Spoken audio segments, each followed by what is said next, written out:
işte yakında değerli olanlar. Allah onlara can sağlık versin. Evet, Allah can sağlık versin. Koydayım ne can, yerini harda.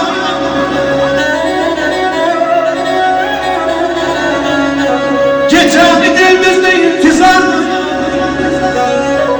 vatanım Qarabağ, indi donda değil. Gelin size kurban olun, ay vatanım, ay vatanım, ay vatanım.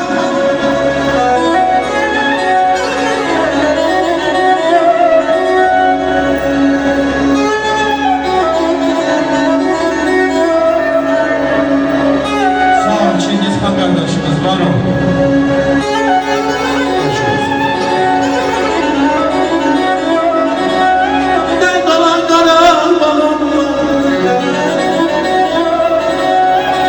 Düşman aklarmadır aramız boyunlara. Gel bir kalanlayınca vançalında, gel boyuna durma. Ay vatan olmayamam, olamam, yazık.